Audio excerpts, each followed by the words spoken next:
तो चलिए दोस्तों, आज से हम लोग स्टार्ट कर रहे हैं बिहार पुलिस का जो सेट है रुक्मणी पब्लिकेशन का वॉल्यूम फर्स्ट। तो इसका हम डिस्कशन सेट मार लेते हैं और डिस्कशन डेली करके यूट्यूब पे चढ़ा देते हैं, जिससे आप लोग देखिए और इसका फायदा लीजिए। तो चलिए आज डिस्कशन नंबर पहला होगा तो करते हैं। कहता है पहला मतलब क्वेश्चन देखिए, कह रहा है कि संविधान सभा में 10 लाख जनसंख्या पर एक सदस्य निर्वाचित किया गया। संविधान सभा जब बना था तो उस समय निर्वाचित करने के लिए 10 लाख जनसंख्या पर एगो प्रतिनिधि को खड़ा किया था। अगला क्वेश्चन है, निर्वाचित संविधान सभा का गठन कब किया गया? निर्वाचित संविधान सभा का पहली बैठक कब किया गया? 9 दिसंबर 1946 को किया गया था। अगला है, भारत में संसदीय प्रणाली कहाँ से लिया गया है? तो ब्रिटेन से होगा। भारत में संसदीय प्रणाली ब्रिटेन से लिया गया। फिर अगला क्वेश्चन है, संघात्मक व्यवस्था कहाँ से लिया गया? तो ये हो जाएगा कनाडा से। फिर है, कहता है कि पाटलिपुत्र को सर्वप्रथम अपनी राजधानी किसने बनाया? तो ये हो जाएगा उदयन। उदयन जो था ना, पाटलिपुत्र को पहली बार उसका स्थापना किया और उसे अपनी राजधानी बनाया। अगला कह रहा है, उदयन किस वंश का शासक था? तो ये हो जाएगा हर्यक वंश का। फिर कह रहा है, हर्यक वंश का स्थापना किसने किया? तो बिंबिसार हो जाएगा। फिर अगला क्वेश्चन, हर्यक वंश को और किस वंश के नाम से जाना जाता? तो हर्यक वंश को पितृहंता वंश के नाम से जाना जाता है, क्योंकि यह जो है ना अपने पिता की हत्या करके गद्दी पर बैठता था। चलिए अगला क्वेश्चन है, हर्यक वंश का अंतिम शासक कौन था? हर्यक वंश का अंतिम शासक हो जाएगा नागदशक। चलिए अगला क्वेश्चन है, नागदशक की हत्या उसके अमात्य शिशुनाग ने कर दी और शिशुनाग वंश की स्थापना किया। नागदशक की हत्या किया शिशुनाग और शिशुनाग वंश की स्थापना किया। अगला क्वेश्चन है, मौर्य वंश का संस्थापक कौन है? तो मौर्य वंश का संस्थापक चंद्रगुप्त मौर्य है। फिर है, अशोक 261 ईसा पूर्व में कलिंग पर आक्रमण किया। फिर अगला क्वेश्चन, कनिष्क कुषाण राजवंश का शासक था। कनिष्क किस वंश का शासक था? तो कुषाण राजवंश का। अगला क्वेश्चन है, कनिष्क ने 78 ईस्वी में शक संवत शुरू किया। कनिष्क 78 ईस्वी में शक संवत शुरू किया। फिर कह रहा है कि नालंदा विश्वविद्यालय बौद्ध धर्म दर्शन के लिए विश्व प्रसिद्ध है। नालंदा किस लिए प्रसिद्ध है? तो बौद्ध दर्शन के लिए। अगला क्वेश्चन है, नालंदा विश्वविद्यालय की स्थापना गुप्त शासक ने किया था, उसका नाम क्या है? कुमारगुप्त प्रथम। नालंदा का स्थापना किसने किया? कुमारगुप्त प्रथम। चलिए अगला क्वेश्चन है, विक्रमशिला का स्थापना किसने किया? तो ये किया था धर्मपाल। विक्रमशिला का स्थापना धर्मपाल किया था, जो कि पाल वंश का था। अगला क्वेश्चन है, पाल वंश का संस्थापक कौन था? गोपाल हो जाएगा। फिर कह रहा है कि पाल वंश के शासकों की राजधानी कहाँ थी? मुंगेर। देखिए, पाल वंश का संस्थापक गोपाल था और राजधानी मुंगेर। अगला क्वेश्चन है, देवपाल ने मुंगेर को राजधानी बनाया था। मुंगेर को किसने राजधानी बनाया था? तो देवपाल। चलिए अगला क्वेश्चन है, तानानाथ के अनुसार गोपाल ने उदंतपुर का प्रसिद्ध विहार बनाया था। देखिए, एगो स्थल है उदंतपुरी विहार, जिसको किसने बनाया था? गोपाल। तो किसने कहा? तानानाथ ने कहा। चलिए अगला क्वेश्चन है, पाल वंश का शासक धर्मपाल को गुजराती कवि सोढल ने उत्तरापद का स्वामी कहा। देखिए, गोपाल को उत्तरापद का स्वामी किसने कहा? तो गोपाल को उत्तरापद का स्वामी कहा था यही सोढल कवि था। सोढल नामक कवि था जो कि उसको उत्तरापद का स्वामी कहा था। अगला क्वेश्चन है, देवपाल के समय में अरबी यात्री भारत आया था, उसका नाम क्या था? देवपाल के समय में अरबी यात्री भारत जो आया था उसका नाम था सुलेमान। क्या नाम था? सुलेमान। चलिए अगला क्वेश्चन है, राज्य के सुरक्षा के लिए जिम्मेदार कौन नहीं होता है? तो ऑप्शन के अनुसार यहाँ हो जाएगा मुख्यमंत्री। मुख्यमंत्री राज्य की सुरक्षा के लिए जिम्मेदार नहीं होता है।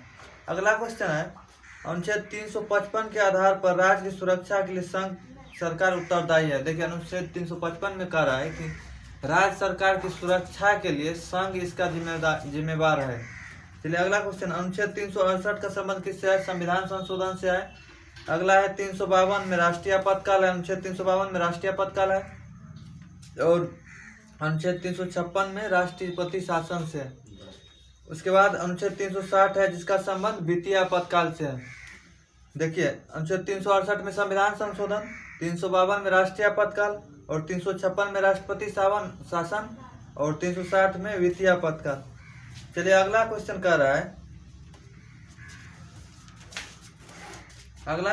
है, सूचना का अधिकार भारतीय संविधान के नागरिकों को नहीं प्रदान किया गया। देखिए सूचना का अधिकार जो है ना, भारतीय संविधान के नागरिक को यह प्रदान नहीं किया गया है। चलिए अगला क्वेश्चन, संसदीय अधिनियम के द्वारा अक्टूबर 2005 में सूचना का अधिकार नियम। देखिए सूचना के अधिकार अधिनियम कब लागू हुआ? 2005 में। सूचना का अधिकार अधिनियम कब लागू हुआ? 2005 में।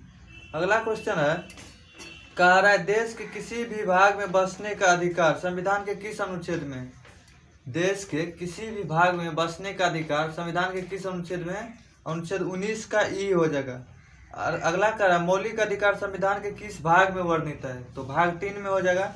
अगला क्वेश्चन है, मौलिक अधिकार का वर्णन कितने अनुच्छेद तक है? अनुच्छेद 12 से 35 तक है। मौलिक अधिकार का वर्णन अनुच्छेद 12 से 35 तक है। उसके बाद क्वेश्चन है, लिंग समानता का अधिकार वर्णन संविधान किस अनुच्छेद में? लिंग, जाति, नस्ल ये सब समानता का अधिकार किस अनुच्छेद में? तो अनुच्छेद 15 में हो जाएगा। अगला क्वेश्चन है, शोषण के विरुद्ध अधिकार का वर्णन किस अनुच्छेद में? तो अनुच्छेद 23 और 24। अनुच्छेद 23 और 24 में शोषण के विरुद्ध अधिकार है। अगला क्वेश्चन है, कह रहा है कि भारत के पहले कार्बन न्यूट्रल गांव के रूप में महाराष्ट्र के भिवंडी तालुका गांव को विकसित किया। कहता है कि भारत के पहले कार्बन न्यूट्रल गांव तो कौन हो जाएगा? महाराष्ट्र के भिवंडी तालुका गांव, भिवंडी तालिका गांव जो कि महाराष्ट्र में। अगला क्वेश्चन है, भारत जो है ना कब तक शून्य कार्बन उत्सर्जन लक्ष्य प्राप्त करेगा? 2070 तक। शून्य कार्बन उत्सर्जन कब तक? 2070 तक। कह रहा है भारत में झूम की खेती के अंतर्गत भूमि का सर्वाधिक प्रतिशत किस राज्य में है? झूम की खेती सबसे अधिक कहाँ होता है? नागालैंड। नागालैंड में होता है झूम की खेती, तो वही हो जाएगा। अगला क्वेश्चन, झूम की खेती पर्यावरण की दृष्टि से क्या है? हानिकारक है। इससे लाभ नहीं होता, हानि होता है। समझ गए? अगला क्वेश्चन, स्थानांतरण कृषि के प्रकार। देखिए कृषि है और उस कौन सा राज्य में होता है? पोनम जो कि कृषि का एक प्रकार है, किस राज्य में होता है? पोनम कृषि केरल में। पोनम केरल में। अगला है पोडू। पोडू जो होता है आंध्र प्रदेश और ओडिशा में। पोडू कृषि का प्रकार है जो कि आंध्र प्रदेश और ओडिशा में होता है। दहिया और बिवरियो ये मध्य प्रदेश में होता है। दहिया और बिवरियो मध्य प्रदेश में होता है। उसके बाद कुमारी नामक कृषि कहाँ होता है? कुमारी नामक कृषि होता है केरल के पश्चिमी घाट में, पहाड़ी क्षेत्र में। देखिए कुमारी नामक कृषि पूछेगा कहाँ होगा? केरल के पश्चिमी घाट में, पहाड़ी क्षेत्र में।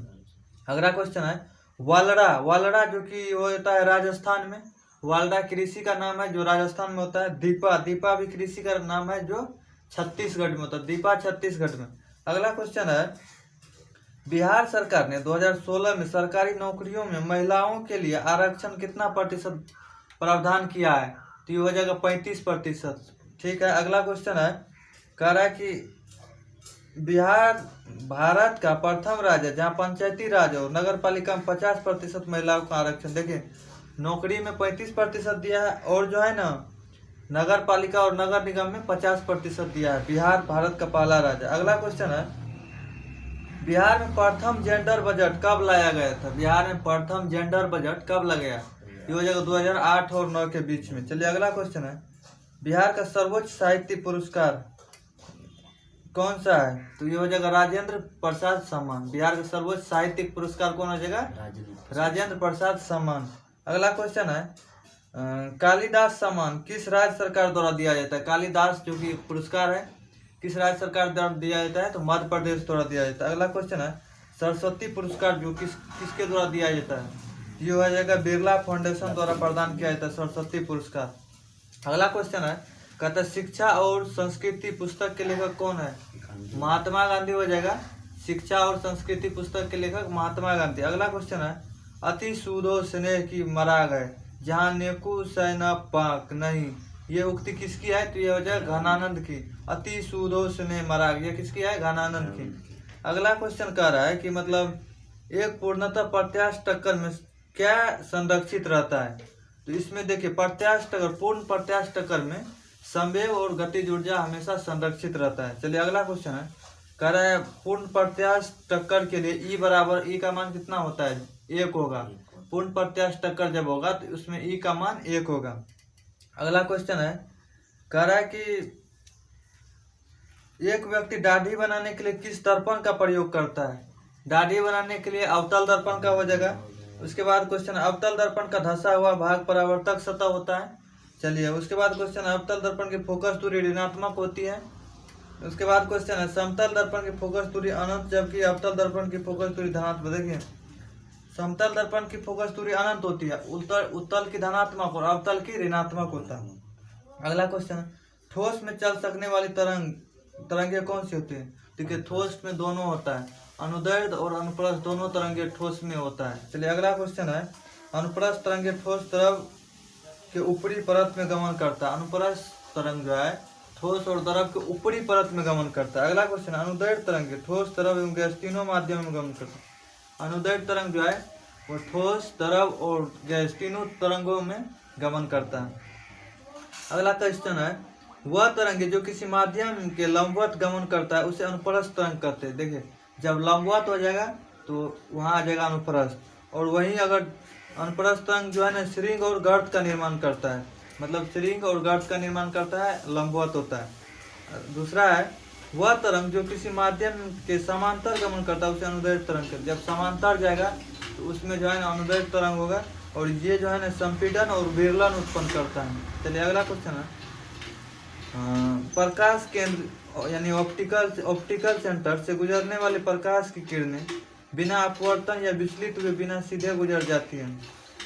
जब प्रकाश केंद्र से होकर गुजरेगा तो वो बिना विचलित हुए सीधे गुजर जाती है। अगला क्वेश्चन, अवतल लेंस में आवर्धन का मान सदैव 1 से कम होती है। देखिए अवतल लेंस में आवर्धन का मान सदैव 1 से कम होता है। आवर्धन क्षमता बराबर क्या होता है, प्रतिबिंब की दूरी बटे वस्तु की दूरी। आवर्धन क्षमता बराबर प्रतिबिंब की दूरी बटे वस्तु की दूरी। अगला क्वेश्चन है, अवतल लेंस का आवर्धन क्षमता हमेशा ऋणात्मक एवं 1 से कम होता है। अवतल लेंस का आवर्धन क्षमता हमेशा ऋणात्मक एवं 1 से कम होता है। अगला क्वेश्चन है, उत्तल लेंस में आवर्धन क्षमता धनात्मक 1 से छोटा और 1 से बड़ा 1 के बराबर होता है। देखिए अवतल लेंस में 1 से छोटा और ऋणात्मक होगा, लेकिन उत्तल लेंस में 1 से बड़ा 1 से बराबर 1 से छोटा भी होगा, लेकिन वो धनात्मक होगा। अगला क्वेश्चन है, कहता है लेंस की क्षमता बराबर क्या होता है फॉर्मूला, तो 1/फोकस दूरी होता है। अगला क्वेश्चन है, लेंस की शक्ति का SI मात्रक क्या होता है, डायोप्टर होता है। अगला क्वेश्चन है, उत्तल लेंस की शक्ति +D यानी कि धनात्मक और अवतल लेंस की शक्ति ऋणात्मक होता है। अगला क्वेश्चन है, कहता है चुंबकीय फ्लक्स का SI मात्रक क्या होता है, वेबर। चुंबकीय फ्लक्स का SI मात्रक वेबर, और कह रहा है 1 वेबर बराबर क्या होता है, 1 टेस्ला पर मीटर स्क्वायर। अगला क्वेश्चन है, चुंबकीय फ्लक्स का CGS मात्रक क्या होता है, मैक्सवेल। चुंबकीय फ्लक्स का CGS मात्रक मैक्सवेल होता है। अगला क्वेश्चन, 1 वेबर बराबर कितना मैक्सवेल होता है, 1 वेबर और 10⁸ मैक्सवेल होता है। चलिए अगला क्वेश्चन है, वो टेस्ला चुंबकीय क्षेत्र का SI मात्रक होता है। चुंबकीय क्षेत्र का SI मात्रक क्या होता है, टेस्ला। तो चलिए अगला मतलब आज छोड़ देते हैं यहीं तक। अगर फास्ट में आप लोग चाहते हैं रिवीजन करना तो वीडियो को आगे बढ़ाइएगा, लाइक सब्सक्राइब कीजिए, और जो है ना इसका हम बनाएंगे वीडियो डेली, तब आप लोग को फायदा होगा।